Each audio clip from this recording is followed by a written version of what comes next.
Estimados amigas, amigos, bienvenidos a esta edición de sábado que tiene la peculiaridad de estar saliendo en el día en que se inicia el proceso electoral que va a durar hasta mañana y que es bastante importante.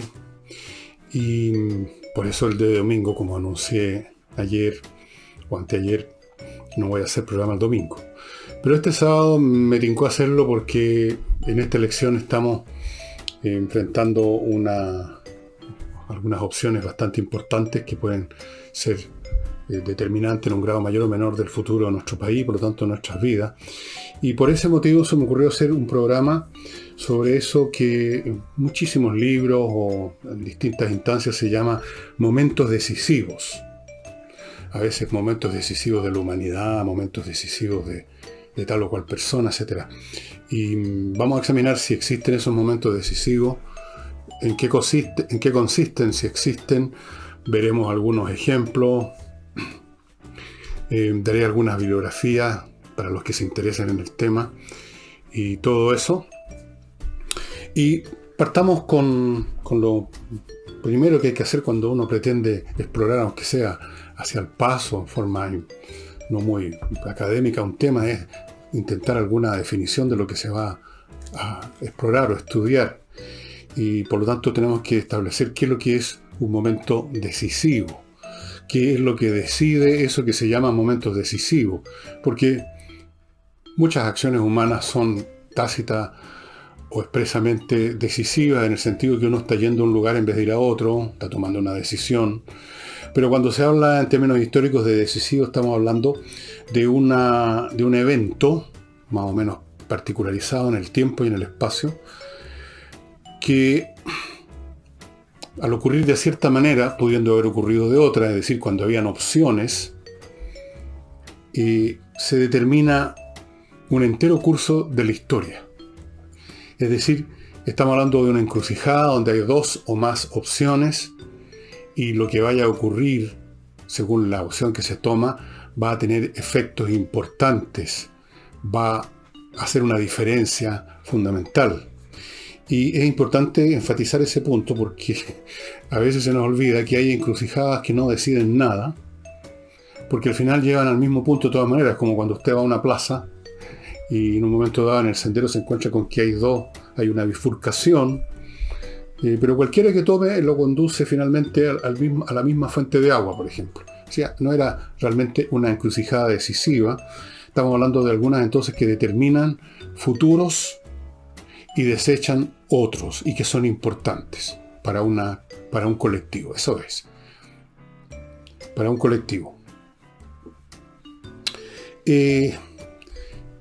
Normalmente los escritores, por lo menos los que yo conozco, que en el campo de la historia han tratado este tema, han escrito libros especiales sobre este tema, como uno que les voy a mostrar en algún momento más, se centran en eventos que son particularmente muy dramáticos, como son guerras, y dentro de las guerras una batalla que decidió el curso de esa guerra y con eso decidió un futuro que de otra forma no se habría materializado.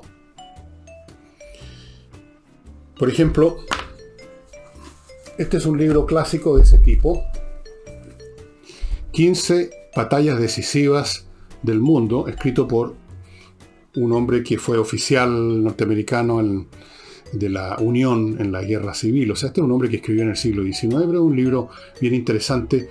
Aquí parte con la batalla de Maratón, ya vamos a hablar de esa batalla, y Waterloo. Cada una de las historias de cada una de estas batallas son interesantes per se, especialmente a las personas como yo, por ejemplo, que le interesa la historia militar.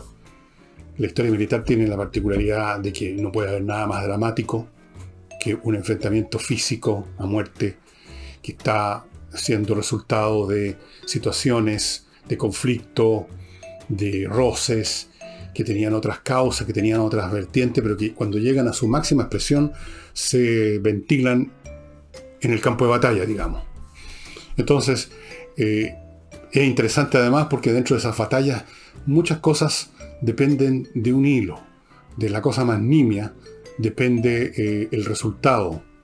en algunas ocasiones, en otras el resultado está, por así decirlo, escrito desde el principio. Entonces, este es un libro que se sigue editando. Fíjense ustedes que la primera edición de este libro, este hombre escribió un prólogo sobre esta cuestión, un prefacio, fechado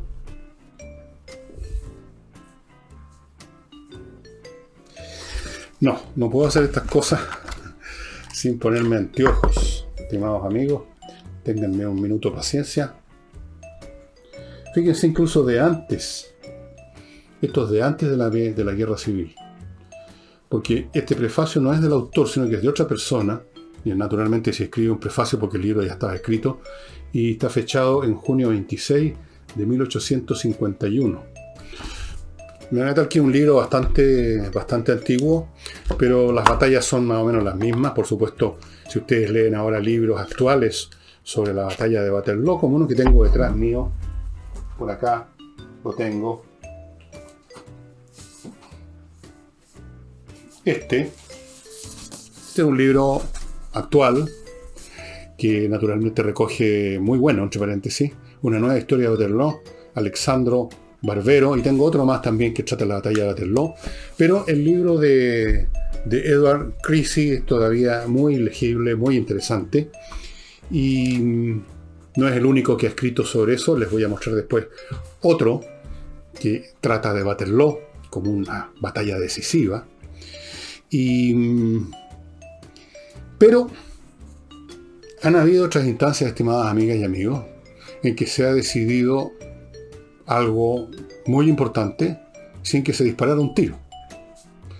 Han habido instancias en un plano puramente político que han sido decisivas en el sentido, repito, que han determinado un curso de la historia sustancialmente distinto a otro que pudo haber ocurrido. Aquí naturalmente entramos en el problema de lo que se llaman los contrafactuales.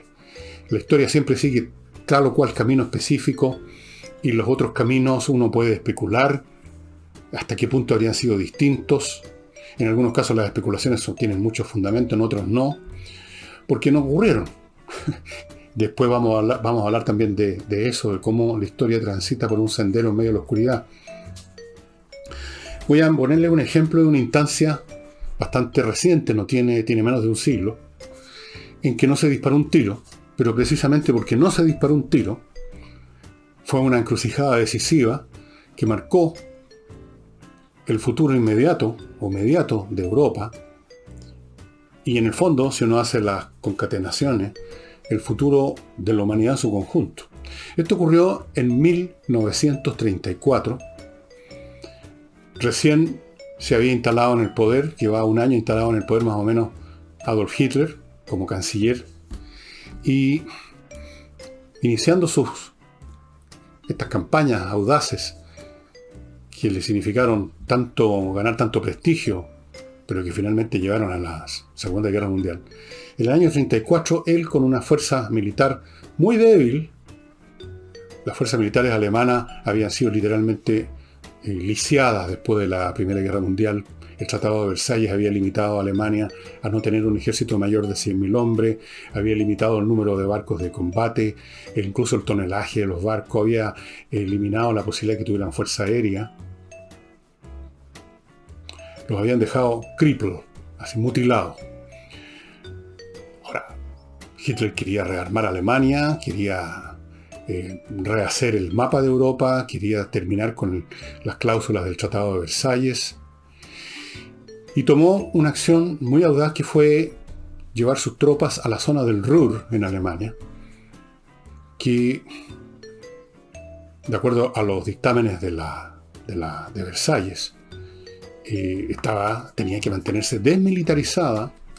De hecho, incluso los franceses estuvieron ocupando esa zona largos años, como una especie de presión para que los alemanes pagaran su deuda de guerra. Y Hitler decidió mandar sus tropas, mandar una fuerza, digamos, más o menos simbólica. En esa época, el ejército más poderoso y grande de Europa era el ejército francés. Pero la dirección política francesa, como lo demostraría en los años posteriores, como ya lo había demostrado antes, y lo mismo cabe del Imperio Británico, era débil, moralmente débil, intelectualmente débil, y dejó a Hitler salirse con la suya. Tiempo después, años después, cuando todo se convirtió en historia, oficiales alemanes que habían estado en el alto mando alemán en ese año, decían que si Francia hubiera querido impedirlo con su fuerza, esa fuerza alemana no habría podido resistir nada, habría sido destruida, habrían tenido que huir, no habrían podido hacer nada frente a las fuerzas francesas. Y con eso, Hitler habría quedado con su carrera abortada desde el principio. Hitler, debilitado, quizás hubiera sido expulsado del poder de algún modo o de otro. Y la historia alemana, y por lo tanto la historia de Europa, y por lo tanto la historia del mundo, podría, porque no sabemos, por supuesto, qué otras circunstancias podrían podido ocurrir en esa zona oscura de lo que no ocurrió. Pero es bastante probable que no hubiera habido Segunda Guerra Mundial porque no habría existido un Hitler, que fue fundamental para que las tensiones y las situaciones que se vivían en Europa en los años 30 siguieran el camino de la guerra. Entonces, como no se disparó un tiro, se dispararon después muchos tiros, tuvimos la guerra mundial, con la guerra mundial tuvimos la invasión de muchos países de Europa Central por parte de Rusia, la creación del Imperio Soviético, de ahí viene después la Guerra Fría, todo lo que sabemos de la historia posterior a la Segunda Guerra Mundial, todo lo que sabemos de la guerra misma, más lo que ocurrió después, toda la historia europea y por lo tanto del planeta, tiene que ver con que en el año 1934 las autoridades políticas francesas decidieron no hacer nada. Ese fue un momento, una encrucijada, de la cual los que estaban ahí no podían saber nada, porque las encrucijadas nos muestran simplemente que hay 2 o 3 caminos distintos, pero no nos muestran qué hay al final de esos caminos. Incluso, en algunos casos, los que tienen que tomar una determinación no ven que hay otros caminos. Creen que hay uno solo, que hay que seguir de todas maneras. De manera tal que tenemos encrucijadas históricas, momentos decisivos, o como los llamó Stefan Zweig, momentos estelares de la humanidad, en que no se dispara un tiro, y porque no se dispara un tiro, es que se sigue un curso histórico, bueno, malo, en fin, eso depende. De forma que ahí tienen ustedes otra encrucijada, una encrucijada silenciosa, llamémosla así. Ahora, habiendo encrucijadas o momentos decisivos que son muy ruidosos porque se libran en una batalla, y habiendo otros que son silenciosos pero conocidos, como este fracaso de la voluntad política de los franceses y de los ingleses, por ponerle coto de inmediato a Hitler, tenemos de seguro momentos decisivos de los que no tenemos idea que existieron. O sea, momentos decisivos de los que ni siquiera retrospectivamente los historiadores hablan. Porque, desde luego, todos los momentos decisivos, o casi todos, son descubiertos como tales retrospectivamente. Una vez que las cosas ocurrieron, los historiadores o los ciudadanos comunes pueden mirar hacia atrás y decir, esto pasó porque esto otro pasó, y había esta otra opción. Pero hay ocasiones en que esa mirada retrospectiva no encuentra nada. Que ese momento decisivo fue no solo silencioso, sino que fue invisible.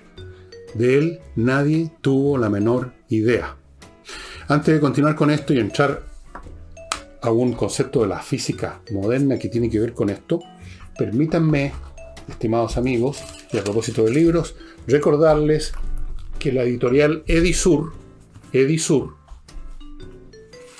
está distribuyendo, entre otras cosas, también hay libros aislados, estos paquetes en que se juntan libros que tienen un factor común. Estos son cuentos de terror, y aquí está incluido La Guerra de los Mundos, que en realidad no es un cuento de terror, pero a lo mejor fue de terror cuando se escribió y se publicó a fines del siglo XIX, ¿no? La Guerra de los Mundos de Wells. Ustedes ya saben, supuestamente los marcianos que nos estaban vigilando desde hacía mucho tiempo y tenían envidia y tenían ambición por nuestro planeta y llegan en esas balas de cañón que se enterraban. Ustedes vieron la primera película o la segunda, la que sea, mucho mejor la primera. Tenemos pues El gato negro y otros relatos de quién, de por supuesto nuestro amigo Edgar Allan Poe. Tenemos Frankenstein de Mary Shelley, una mujer muy interesante, entre paréntesis. Esa fue su obra, la obra de Mary Shelley fue Frankenstein. Carmilla, que no conozco nada de Carmilla.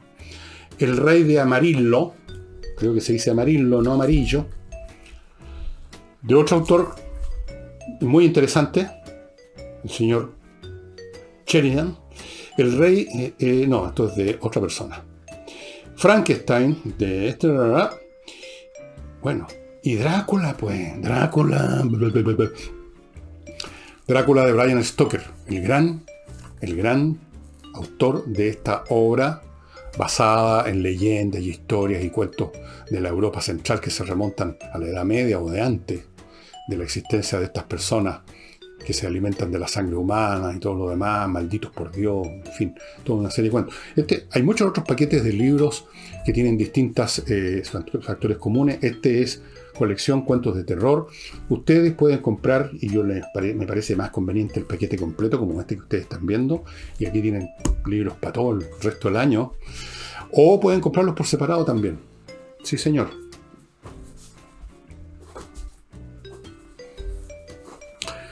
Y el jardín. Esta es una buena época para arreglar el jardín. Es una época en que las cosas se pueden trasplantar sin que se sequen, porque no hay calor, no hay sequedad. Y si usted quiere dejar su jardín realmente hermoso, yo le sugiero que se ponga en contacto con eljardinero.cl, ese es su sitio web. Esta es una empresa familiar y hay que apoyar a las empresas familiares, y yo estoy decidido a apoyar, la mía empresa familiar, así que partamos por casa. Es una empresa familiar, pero tienen una capacidad y una destreza tal que atienden también organizaciones importantes como las que ustedes ven en la parte de abajo de la gráfica a mi derecha. Y es una familia que se dedica a esto. Y miren, un jardín tratado por profesionales que saben es muy distinto al jardín que nosotros mantenemos con la manguera y con la tijera y con, pues de repente tratamos de plantar algo y la mitad de las veces se nos seca o crece débilmente porque no era el terreno, no era la luz que necesitaba. Hay que ponerse siempre en manos de los que saben. Si a usted se le revienta el califón, usted llama a un gaffiter. Si usted quiere tener un jardín bueno, lindo, precioso para gozarlo, póngase en contacto con eljardinero.cl. Y finalmente en este bloque, les recuerdo, amigos, Gigena, la Academia de Música Gigena, que les enseña online un montón de instrumentos: piano, guitarra clásica o popular, canto, voz, contrabajo eléctrico, saxofón, clarinete, flauta dulce, flauta traversa, percusión, you name it. Cursos especialmente dedicados a los niños, que son los que mejor aprovechan la música.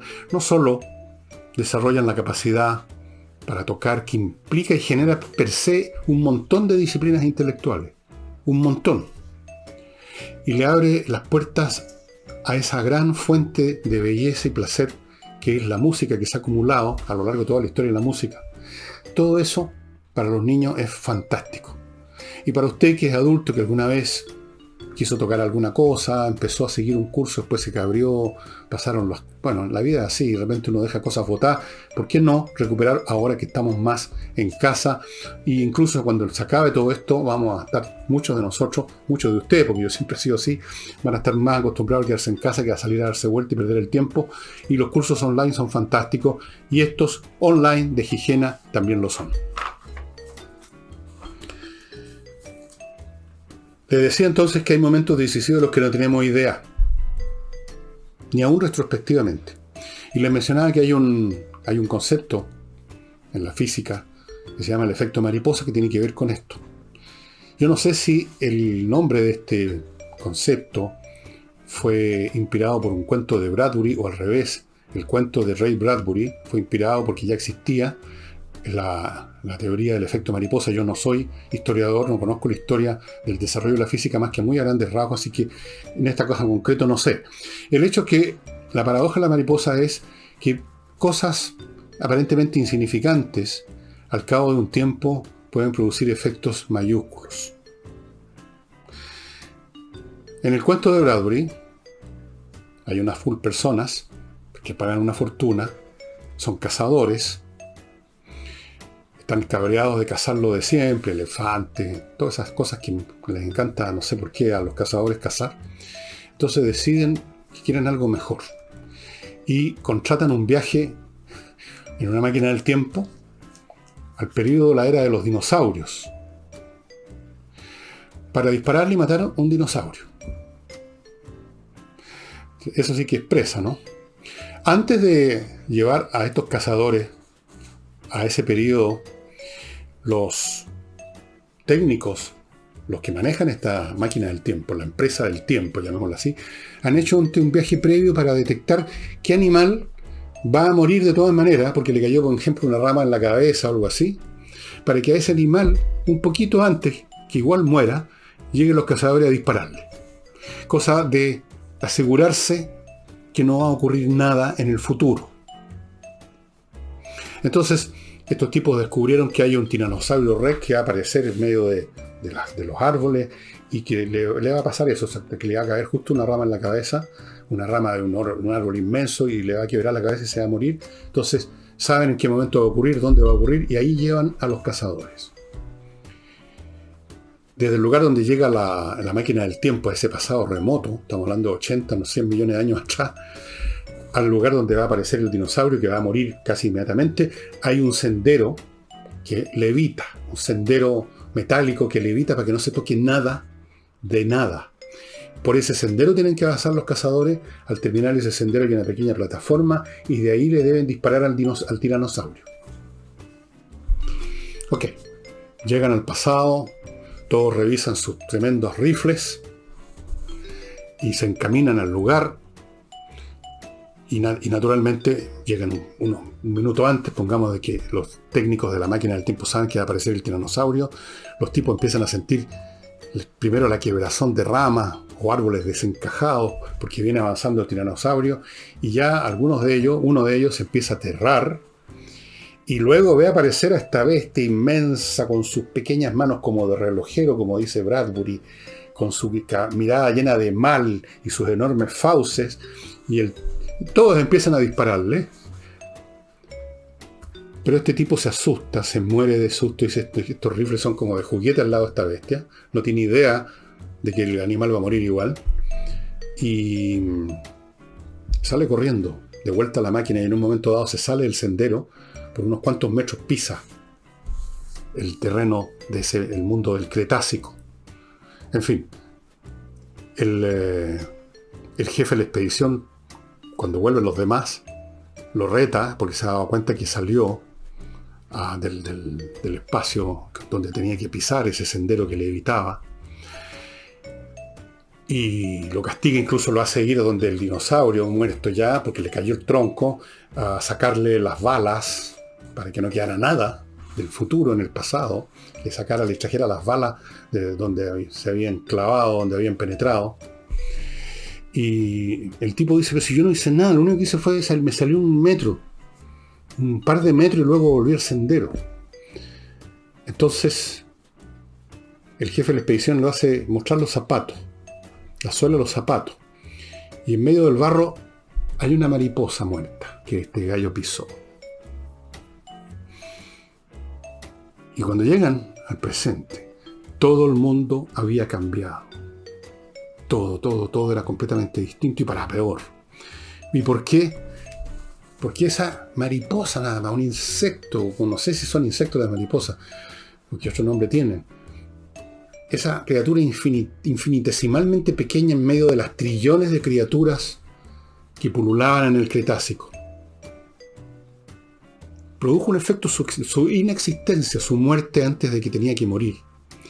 Y ese pequeño efecto minúsculo, invisible, imperceptible del primer momento luego de su muerte, a lo largo de los eones, de los milenios, de los millones de años, se va multiplicando el efecto y va teniendo consecuencias.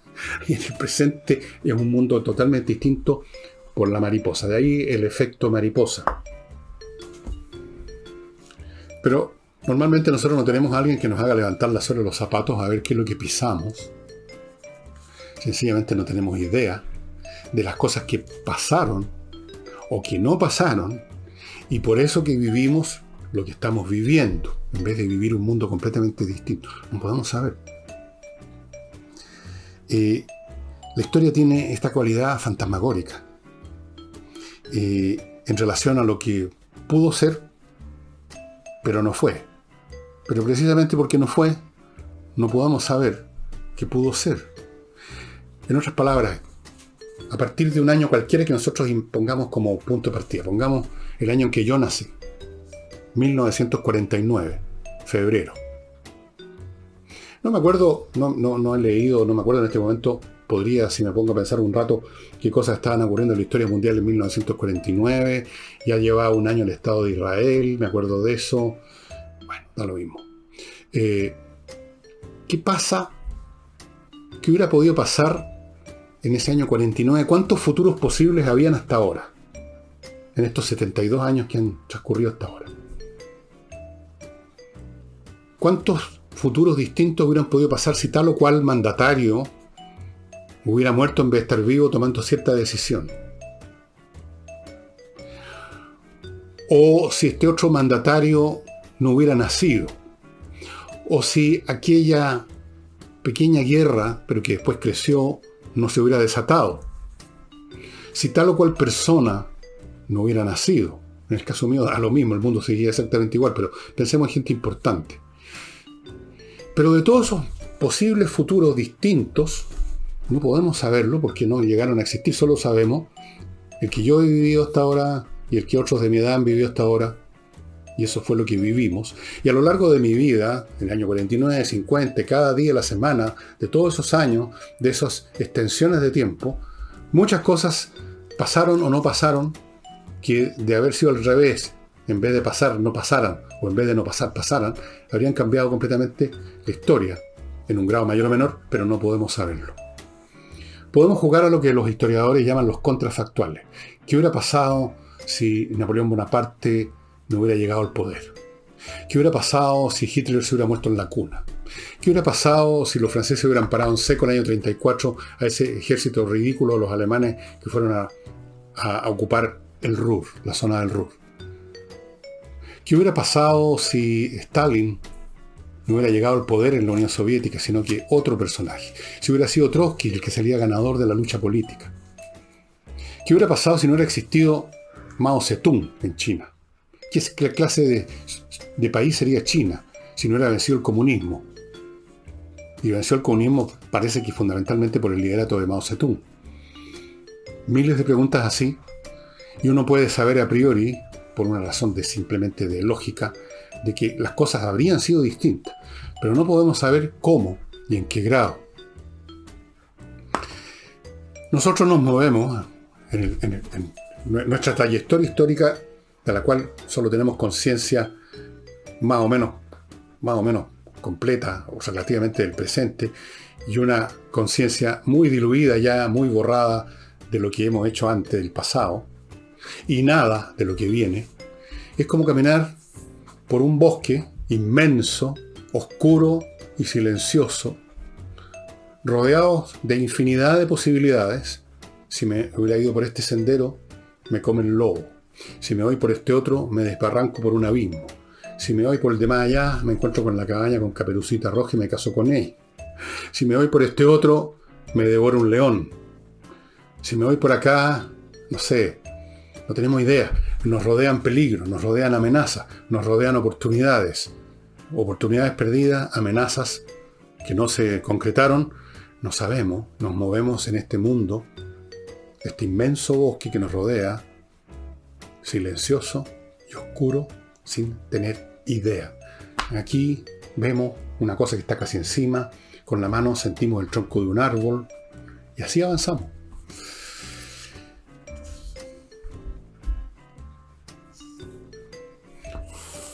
Hay otras circunstancias que hay que considerar con respecto a los momentos decisivos, ¿no?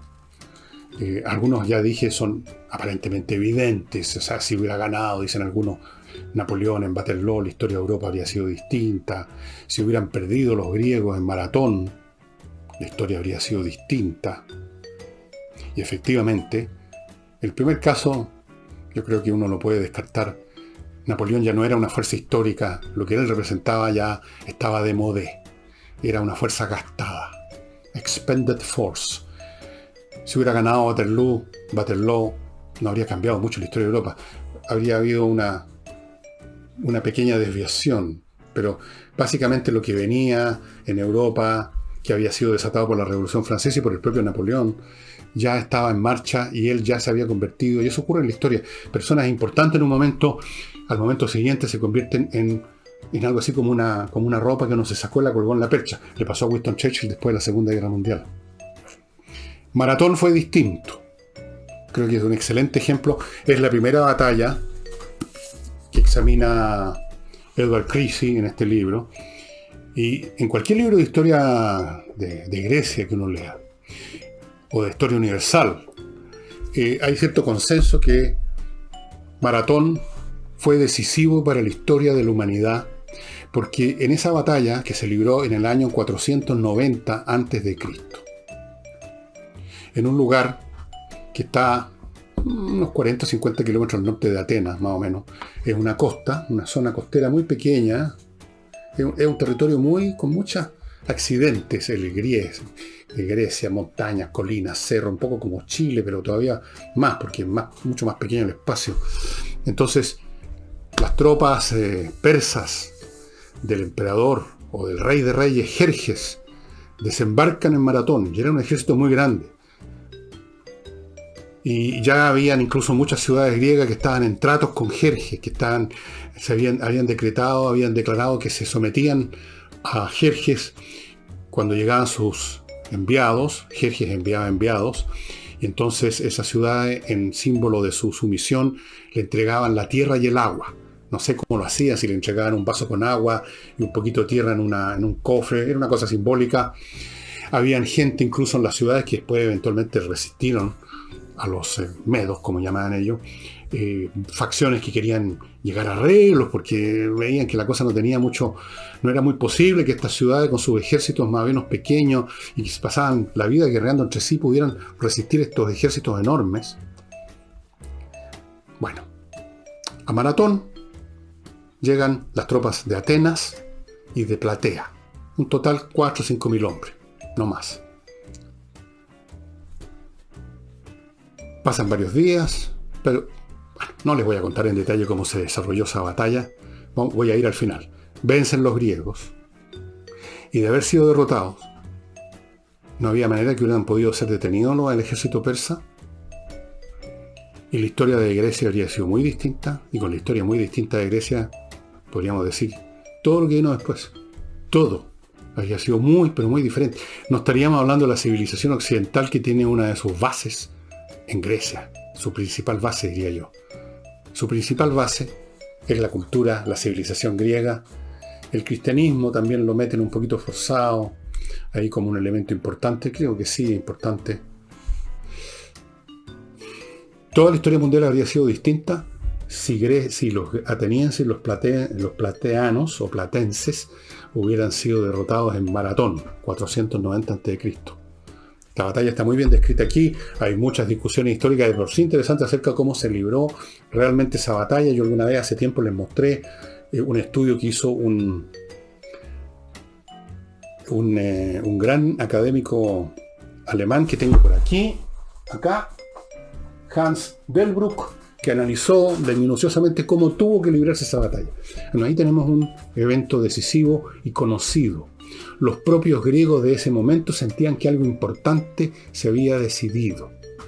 Y sobre todo, cuando 10 años después vuelve a intentar la invasión de Grecia este señor Jerjes, y son derrotados en la famosa batalla naval de Salamina y luego en la batalla terrestre de Platea, los persas. Pero hay muchos momentos decisivos también, que no los conocemos como tales,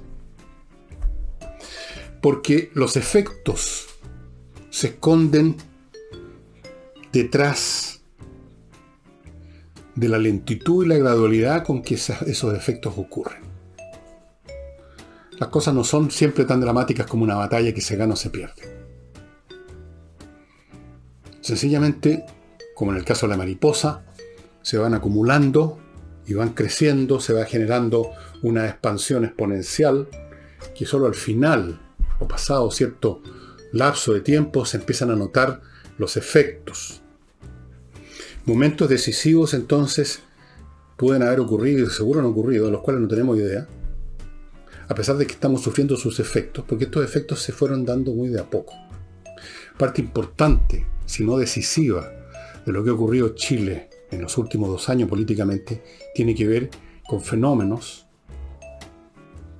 que tuvieron un momento decisivo en el primer gobierno de la Concertación y que se fueron acumulando lentamente. Por ejemplo, lo que vamos a decidir hoy y mañana, la Constitución. O vamos, dicho, a decidir quiénes van a hacer la Constitución.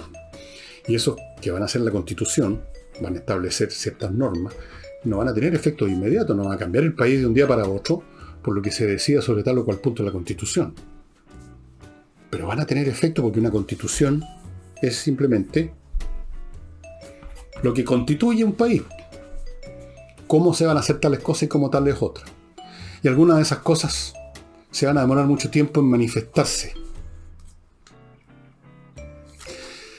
Las constituciones determinan el rango de lo posible y lo imposible, por decirlo en blanco y negro. Pero no determinan el tiempo que se va a tomar la realidad histórica para que se haga evidente lo posible y lo que era imposible, para que se materialice. De manera tal que esto, en historia, no hace sino manifestar en este campo de la actividad de las cosas en este universo, que se manifiestan todos. Y es que muchos, si no quizás la enorme mayoría de los procesos del mundo, se desarrollan de forma gradual y a veces imperceptible, con la lentitud o más lenta todavía que los procesos geológicos. Y esto significa que en el día a día uno se llama engaño porque uno vive en el día, porque el día a día es igual. Son iguales los días, casi iguales, imperceptiblemente distintos.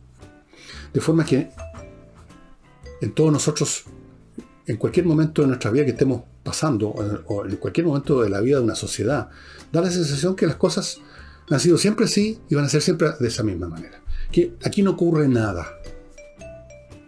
No ocurre nada. Es una cosa tan fuerte esa sensación que va contra incluso evidencia que uno puede constatar simplemente abriendo un libro de historia. Que no es así. La gradualidad nos llama engaño entonces, porque hace parecer como que no hay cambio. Y a veces ocurre el error contrario, pero se los voy a contar después de ir a mi último bloque. Lo inicio con Bomboni. Miren, otra vez me mandaron estas cajitas que parecen cajas de fósforo. Las estoy abriendo delante de ustedes, no las he abierto antes. Y miren qué cosa más bonita. Tan impecables. ¿Cuántos hay? 10 bombones, todos distintos en su diseño. ¿Me permiten comerme este? Me voy a comer.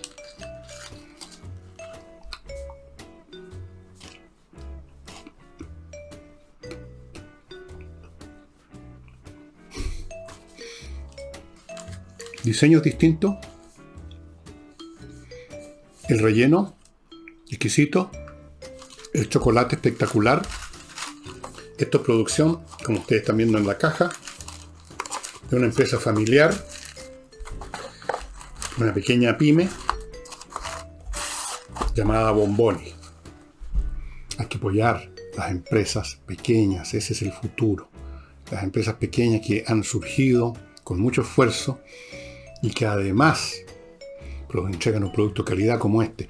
Este chocolate lo hace la familia que inició esta actividad con recetas que vienen de sus antepasados croatas. Seguramente empezaron a probar cómo hacer el chocolate cuando empezó a llegar el chocolate a Europa, después de la conquista del Nuevo Mundo, por supuesto. Y son realmente deliciosos. Ustedes los ordenan. Hay otras presentaciones del chocolate, dicho sea de paso. Ustedes las pueden ver en el sitio de ellos. Y les van a llevar el producto a su casa. Así que, bombón. Y no olviden que el chocolate no hay que estar pensando siempre que es como una cosa especial, que es solo para ciertas ocasiones. No. El chocolate tiene que estar como está disponible el vino, el pan, los tallarines, la carne, la salsa. Uy, me está dando hambre. El queso. Son cosas que uno tiene que tener. Tiene que darse gusto todos los días. Son alimentos. El chocolate es un tremendo alimento. No es una cosa como un adorno así gastronómico. No, es un poderoso energético. Tiene una cantidad de calorías y las calorías son buenas.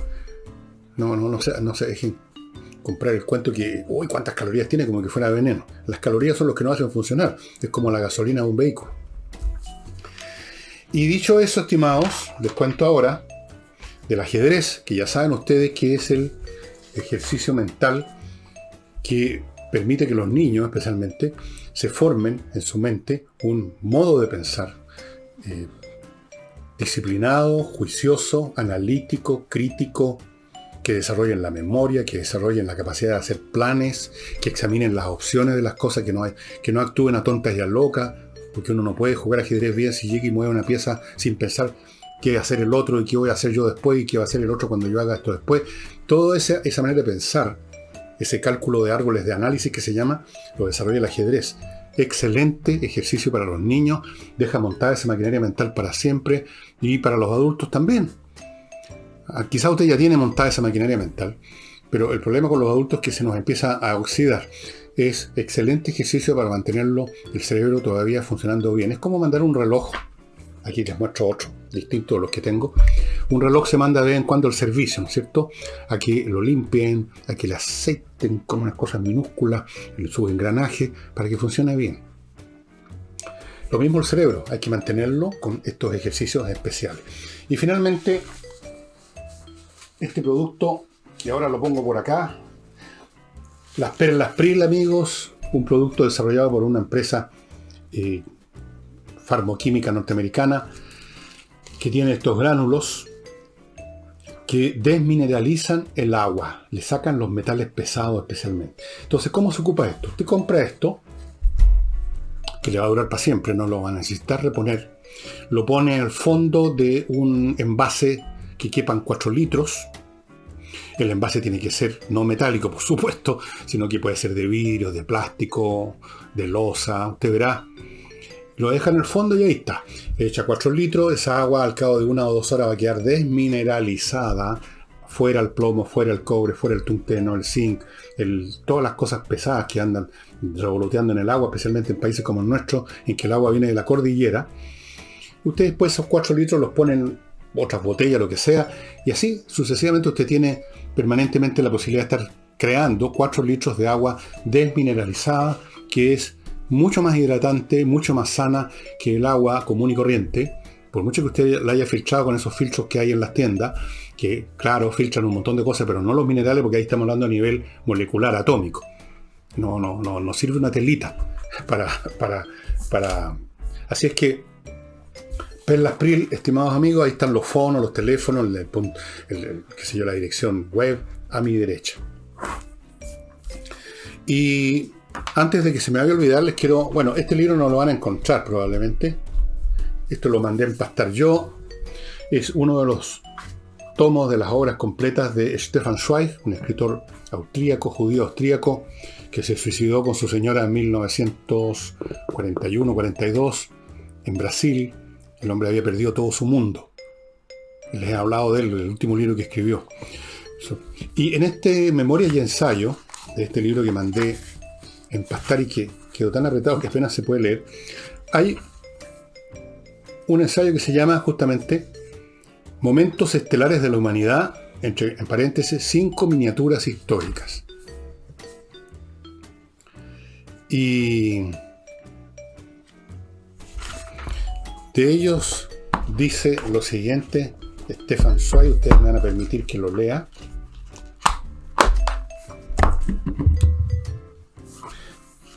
Dijo Stefan Zweig, la historia, espejo espiritual de la naturaleza, tiene como esta innumerables e infinitas formas. No se sujeta a ningún método y pasa jugando desdeñosa por encima de toda ley. Tan pronto brilla como las torrenciales aguas que siguen un curso fatal, como se arremolina y arrebata los acontecimientos al capricho desordenado del viento. Algunas veces va estratificando las épocas con la inmensa paciencia de los largos procesos de civilización o de cristalización, y de pronto, en un solo relámpago, comprime dramáticamente las capas contiguas y siempre creadora en esos momentos de genial sintetización.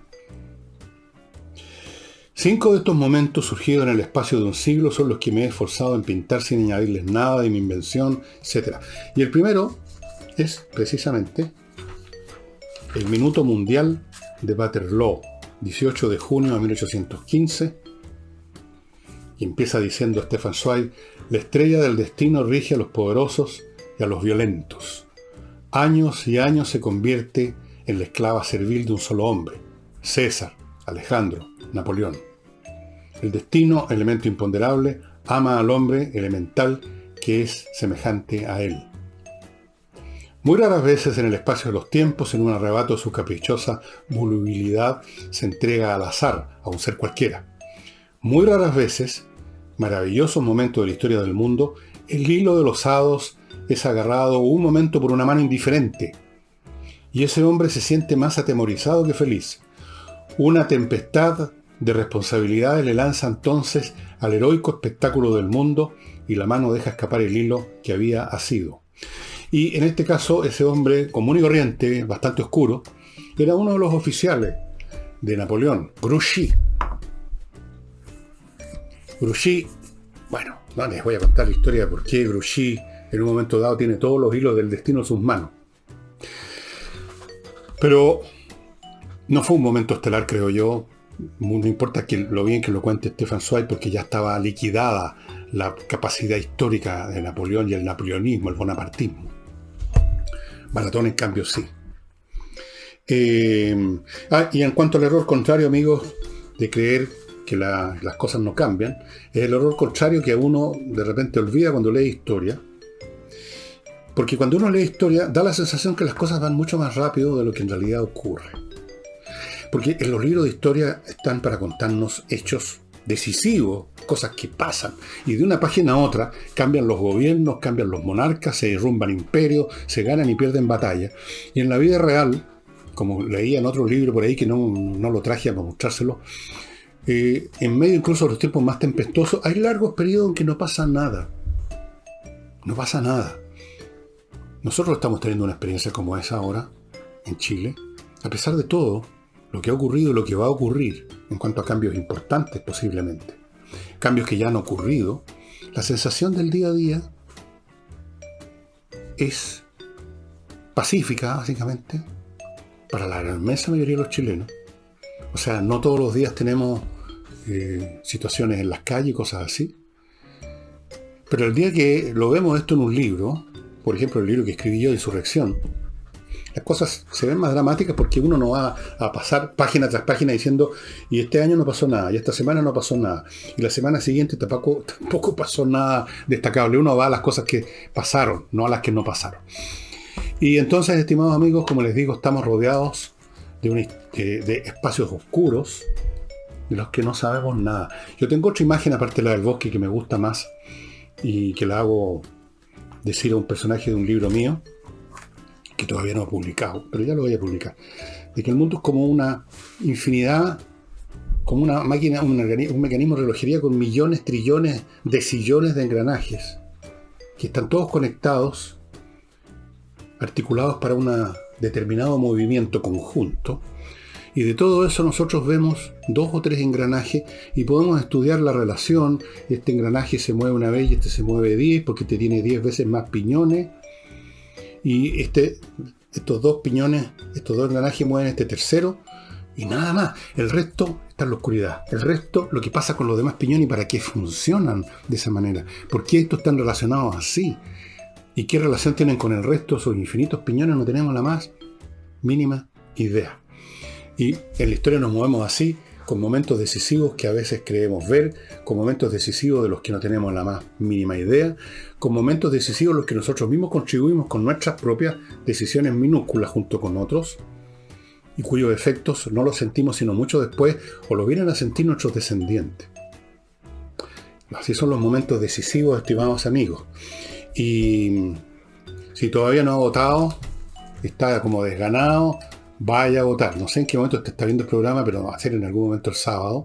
Así que si no ha votado todavía, hágalo mañana domingo. Mañana domingo, entre paréntesis, no hay programa con Álvaro Sala. Y eso sería todo, estimados amigos. No se me queda nada en el tintero, parece. Será entonces hasta el lunes, donde obviamente comentaremos cuáles sean los resultados de estas elecciones. Hasta entonces.